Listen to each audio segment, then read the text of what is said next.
Syekh Abdul Rauf dikenal sebagai mufti Kerajaan Aceh sebelum jabatan sebagai penasihat agung kerajaan itu dipegangnya. Beliau kembali ke Singkil serta 3 tahun mengembara ke seluruh Aceh dan pantai barat Sumatera.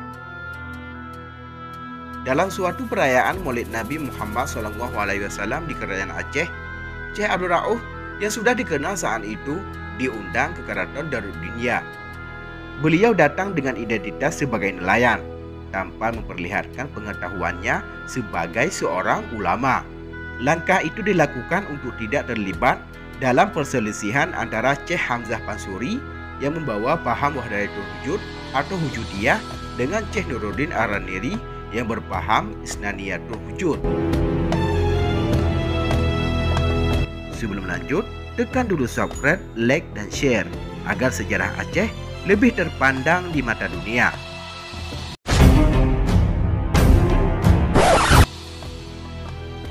Karena sudah mendengar tentang kehebatan Syekh Abdul Rauf, akhirnya Sultanah Aceh, Ratu Safiatuddin, memintanya untuk menyampaikan ceramah Maulid. Beliau pun menyampaikan dengan fasih. Ceramahnya mendapat perhatian yang luar biasa. Ratu Safiatuddin tidak percaya kalau Syekh Abdul Rauf hanya seorang nelayan biasa.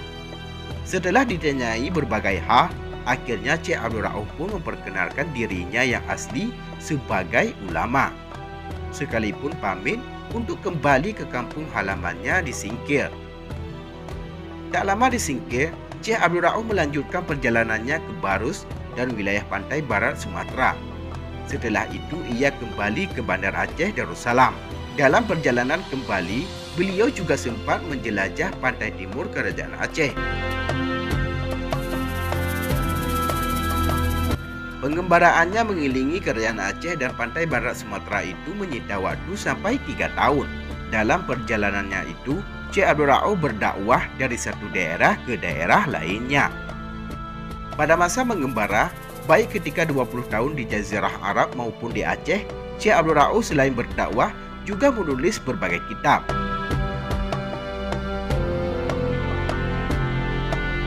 Ratu Safiatuddin beberapa kali mengirim utusan untuk menjemputnya. Ratu Safiatuddin bermaksud mengangkat Syekh Abdul Rauf sebagai Qazi Malikul Adil, Mufti Besar Kerajaan Aceh. Jabatan tersebut saat itu telah kosong setelah ditinggalkan Syekh Nuruddin Ar-Raniri yang kembali ke negerinya di Gujarat, India pada tahun 1658 Masehi atau 1068 Hijriah. Baru pada bulan Rabiul Awal tahun 1075 Hijriah atau 1665 Masehi, Syekh Abdul Rauf resmi diangkat menjadi Qazi Malikul Adil, Mufti Besar Kerajaan Aceh Darussalam.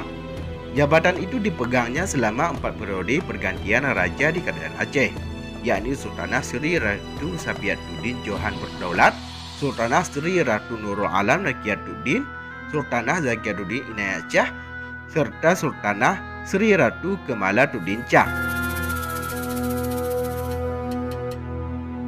Sebagai mufti, berbagai terobosan dan perombakan sistem pemerintahan dilakukan Syekh Abdul Rauf. Berbagai usaha yang hendak menumbangkan dinasti ratu dengan pengaruh Syekh Abdul Rauf dapat dipatahkan. Usaha kelompok yang ingin merebut pimpinan kerajaan mencapai puncaknya pada masa pemerintahan Ratu Zakiatuddin. Saat itu golongan yang ingin merebut tampuk pimpinan Kerajaan Aceh memperalat kaum penganut Wujudiyah. Namun sebagai mufti yang arif, Syekh Abdul Rauf mampu meredam gejolak tersebut.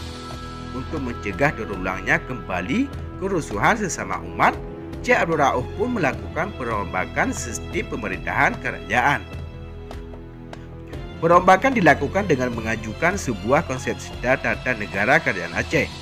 Setelah dibahas di Majelis Mahkamah Rakyat, konsepsi Syekh Abdul Rauf pun diterima tanpa pertentangan. Konsepsi tersebut mengatur berbagai hal tentang pembagian kekuasaan wilayah Aceh Besar menjadi 3 sagi yang dikenal dengan Aceh Lesago. Dalam konsepsi itu, Syekh Abdul Rauf mengatur ketiga pemimpin sagi atau sago bersama Qazi Malikul Adil berhak mengangkat dan menurunkan sultan dari jabatannya. Sementara daerah di luar Aceh Lesago diberi hak otonomi yang luas, di mana kepala daerahnya bertindak sebagai sultan kecil yang tunduk kepada Sultan Aceh. Sepanjang hidupnya Syekh Abdul Rauf dikenal dengan negarawan, ulama, politikus, dan pengarang berbagai kitab. Mufti Kerajaan Aceh itu wafat pada 23 Syawal 1106 Hijriah atau bertepatan dengan tahun 1695 Masehi.